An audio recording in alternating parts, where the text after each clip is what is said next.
Hello student, logic coaching class में आपका स्वागत है। आज हम लोग पढ़ने वाले हैं कक्षा 11 की फिजिक्स का अध्याय नंबर 3, जिसका नाम है एक विमीय गति। एक विमीय गति को हम रिजु रेखीय गति भी कहते हैं, रिजु रेखीय गति भी कहते हैं।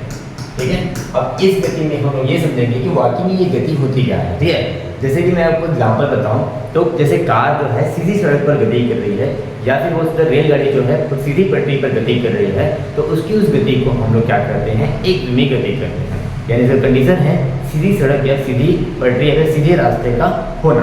ठीक है, इसकी अगर मैं परिभाषा बताऊं, हम ये बोल सकते हैं जब कोई वस्तु किसी सीधी रेखा, सीधी सड़क या फिर सीधी रास्ते पर क्या कर रहा हो, गति कर रहा हो, तो उसकी उस गति को क्या करते हैं, एक विमीय या फिर रेजु रेखीय गति करते हैं। जैसे कि कार की सीधी सड़क पर गति, ठीक है, और रेलगाड़ी की सीधी पटरी पर गति। ठीक है, आप समझ गए होंगे। अब हम लोग आगे बढ़ते हैं और आज मैं आपको थोड़ा और आगे टॉपिक बताता हूँ और हम लोग पढ़ते हैं विस्थापन के बारे में। विस्थापन के बारे में सबसे पहले टॉपिक जो है अपना यहाँ पे विस्थापन को हम लोग समझने वाले हैं। ठीक है, अब विस्थापन क्या होता है उसको समझने के लिए सबसे पहले मैं आपको एग्जांपल देता हूँ। ठीक है, एक डायग्राम के रूप में आपको समझाने की कोशिश करता हूँ। मान लो कोई वस्तु है यहाँ पे, अब वो वस्तु एक बिंदु से दूसरे बिंदु पर जाना चाहती है, और वो वस्तु यहाँ पे जाने के इसके कई रास्ते हैं। एक वो सीधी जा सकती है, एक वो टेढ़ी मेढ़ी कोई भी रास्ता तय करके जा सकती है, या फिर वो और भी कई रास्तों के माध्यम से वो क्या कर सकती है, एक बिंदु से दूसरे बिंदु में जा सकती है। यानी हम देखा जाए तो उसकी स्थिति में क्या हो रहा है, परिवर्तन हो रहा है। अर्थात हम विस्थापन की जो परिभाषा देंगे वो ये कह सकते हैं जब किसी वस्तु में क्या होता है, दूसरे वस्तु के सापेक्ष उसकी स्थिति में परिवर्तन होता है। याद रखना कि हम लोग को दूसरे वस्तु के सापेक्ष इसकी स्थिति की बात करनी है, क्योंकि अगर ये वस्तु यहाँ से यहाँ गई तो किसी न किसी के सापेक्ष ही गई होगी। जैसे कि आसपास के पेड़ों के सापेक्ष, किसी मनुष्य के सापेक्ष, किसी घर के सापेक्ष। ठीक है, इसलिए हम लोग को इसकी परिभाषा ऐसे बोलनी रहती है जब कोई वस्तु किसी अन्य वस्तु के सापेक्ष अपनी स्थिति में क्या कर दे, परिवर्तन कर दे, तो उसकी उस स्थिति को क्या कहते हैं, विस्थापन कहते हैं। ठीक है, क्लियर हुआ। तो और विस्थापन के बारे में आपको मैं बहुत नॉलेज देने वाला हूँ। जैसे विस्थापन को हम लोग डिस्प्लेसमेंट बोलते हैं। सबसे पहले बात तो ये याद रखना है। ठीक है, 11वीं वाली स्टूडेंट पहले तो इसका इंग्लिश नाम याद रखेंगे।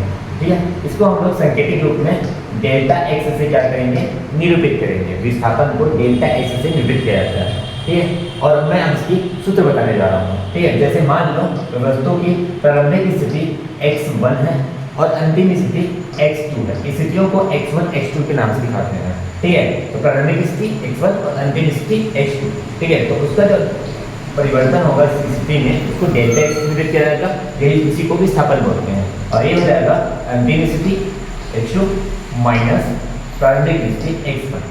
यहाँ पे डेल्टा है यह बता रही है कि उसकी स्थिति में क्या परिवर्तन हुई है, या फिर अंतर को हम लोग क्या करते हैं, डेल्टा बोलते हैं। इसे हम डेल्टा पढ़ते हैं। ठीक है, तो इस प्रकार से इसका क्या बन जाता है, फार्मूला बन जाता है। तो इसको हम लोग फार्मूले से भी इसकी परिभाषित कर सकते हैं। जैसे कि मैं बोलूँ किसी वस्तु की अंतिम स्थिति, ये क्या थी, अंतिम स्थिति, और उसके प्रारंभिक स्थिति में अंतर को उस वस्तु का विस्थापन करते हैं। ठीक है, ऐसा करके भी आप क्या कर सकते हो, बोल सकते हो। ठीक है, अब हम आगे बढ़ते हैं और इसका पता लगाते हैं कि सदिश राशि है कि अदिश राशि। देखो, विस्थापन जो होती है वो किसी निश्चित दिशा में होती है। अगर मैं आपको अक्ष बताऊं तो x अक्ष की धनात्मक दिशा और y अक्ष की ऋणात्मक दिशा, और y अक्ष की धनात्मक दिशा और y अक्ष की धनात्मक दिशा और y अक्ष की ऋणात्मक दिशा। जैसे कोई वस्तु है वो इस प्रारंभिक बिंदु से अगर इस दिशा में विस्थापित होती है x अक्ष की धनात्मक दिशा में, तो उसका विस्थापन को हम लोग क्या बोलते हैं, धनात्मक विस्थापन कहते हैं। यानी कि मैं ये बताना चाहता हूँ कि आपका जो विस्थापन है वो धनात्मक प्रकृति का भी होता है। निश्चित दिशा में जा रही है x अक्ष में, और अगर उसका विस्थापन जो है वो विपरीत दिशा में जाएगी तो उसको हम लोग क्या बोलेंगे, ऋणात्मक विस्थापन कहेंगे। ठीक है, तो इस प्रकार से आप क्या बता रहे हो, इससे आप उसकी दिशा को डिसाइड कर रहे हो कि वो किस दिशा में जा सकती है। ठीक है, अर्थात हम कह सकते हैं कि विस्थापन जो है वो एक सदिश राशि होती है। विस्थापन क्या होती है, सदिश राशि होती है। इसे सदिश रूप में अगर हम लिखना चाहें फार्मूले को, तो यहाँ पे हम लोग विस्थापन को एक सदिश के चिन्ह दे सकते हैं। सदिश के चिन्ह होता है तो उसकी स्थिति भी क्या होती है, सदिश राशि ही होती है। इस प्रकार से आप सदिश सूत्र लिख सकते हो, अर्थात इससे पता चल जाता है आपको कि यह विस्थापन है क्या है, सदिश राशि है। अगले बढ़ते हैं और हम लोग मात्रा की तरफ जाते हैं। मात्रा, अगर मैं मात्रा की बात करता हूँ तो जैसे कि एसआई मात्रक होता है और एक सीजीएस मात्रक होते हैं। और ये मात्रक होते हैं कि मुख्य रूप से आपको जरूरत पड़ेगा एसआई मात्रक, सीजीएस मात्रक को।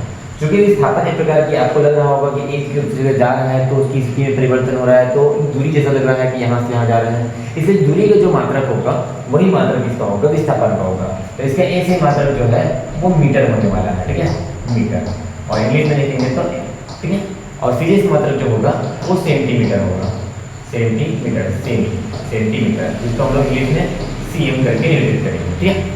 इस प्रकार से इसका मात्रक बनता है। अगर मैं इसका विधि सूत्र बताऊं, विधि सूत्र, तो इसका जो विधि सूत्र होगा, ठीक है, क्योंकि एक दूरी है, दूरी की जैसा काम करेंगे, इसलिए इसको देख करके आप इसकी मात्रक को भी देख करके डिसाइड करते हैं कि विधि सूत्र जो होने वाला है इसका वो होने वाला है, देखो m0 यानी कि द्रव्यमान है, उसकी घात में 0 आएगा क्योंकि इसमें द्रव्यमान आयश है। हाँ, लेकिन इसकी लंबाई की बात यहाँ जरूर हुई है, एक दूसरे जगह बात हुई है, इसलिए यहाँ पे a लिख दिया और t की घात 0, लेकिन समय की बात बिल्कुल नहीं हुई है, इसलिए आप इसका विधि सूत्र क्या लिखेंगे, m0 l t0, ठीक है, ये बात हुई। अब मैं आपको बताने जा रहा हूँ इसका जो है ये धनात्मक, ऋणात्मक और शून्य प्रकृति का हो सकता है। कैसे? जैसे कि मैं आपको एग्जाम्पल बताऊँ, यहाँ पे जैसे मान लो कोई वस्तु है जो किसी वृत्ताकार मार्ग में गति कर रही है, ठीक है, और ये जहाँ से चली वहीं पे वापस क्या हो गई, पहुँच गई, ठीक है, जहाँ से वो चली उस जगह पे ही वापस क्या हो गई, पहुँच गई। तो मैं जब उसका विस्थापन पूछूँ तो आप क्या बताएंगे? उसका विस्थापन जो होगा डेल्टा एच की जो वैल्यू होगी वो 0 होगी। कैसे? ओके, देखो विस्थापन जो होता है स्थिति पर निर्भर करती है, यानी इसकी प्रारंभिक स्थिति क्या थी और उसकी अंतिम स्थिति क्या है। चूंकि इसकी प्रारंभिक स्थिति अंतिम स्थिति वहीं पे आ चुकी है, अर्थात ऐसा बहुत कह सकते हैं कि इसका कोई विस्थापन नहीं हुआ, अर्थात इसका विस्थापन क्या हो गया, 0 हो गया। विस्थापन 0 भी हो सकती है, विस्थापन धनात्मक भी हो सकता है, यहाँ पे आपने देखा विस्थापन ऋणात्मक भी हो सकता है, अर्थात हम कह सकते हैं कि विस्थापन की प्रकृति कैसी होती है, वो धनात्मक, ऋणात्मक और शून्य भी हो सकता है, ठीक है। और क्या लिखते हैं, अगर आपने यहाँ पे चित्र में आपने देखा होगा कि विस्थापन अगर हम लोग निकालने की कोशिश करें कि यहाँ से यहाँ तक विस्थापन हुआ है, चाहे रास्ते कैसे भी हो, आप क्या मानोगे इसका विस्थापन? उसका विस्थापन मानोगे कि वो यहाँ से केवल यहीं पे ही गई है। इसका मतलब समझे कि अगर इसकी दूरी मैं मान के चलता हूँ 10 किलोमीटर है, तो अगर मैं रास्ता कहीं से भी जाऊँ, ठीक है, कहीं से भी जाऊँ रास्ते में, कहीं से भी जाते हुए कहीं भी रास्ते पे मैं यहाँ पे पहुँच जाऊँ वापस जगह पे, तो मैं अगर देखूँ तो उसका विस्थापन कितना माना जाएगा, तो उसका विस्थापन 10 किलोमीटर होगा, क्योंकि वो डायरेक्ट रूप से अगर देखा जाए तो 10 किलोमीटर ही विस्थापित हुई है, चाहे वो रास्ता कितना भी दूरी उसने तय किया है।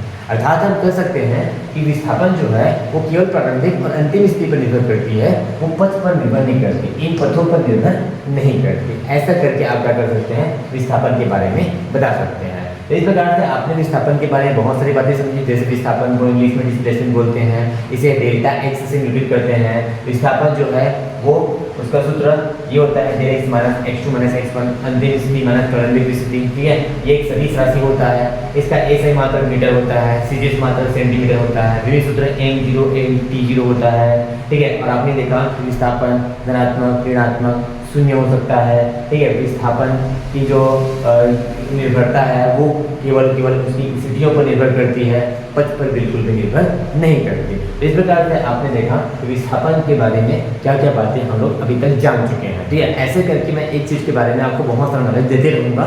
अगले वीडियो में क्या करेंगे, हम लोग विस्थापन के आगे का टॉपिक पढ़ेंगे, जिसे हम लोग क्या बोलेंगे, दूरी पढ़ेंगे, और फिर हम देखेंगे कि विस्थापन और दूरी में क्या अंतर है, ठीक है। तो अगले वीडियो के लिए बने रहिएगा। धन्यवाद।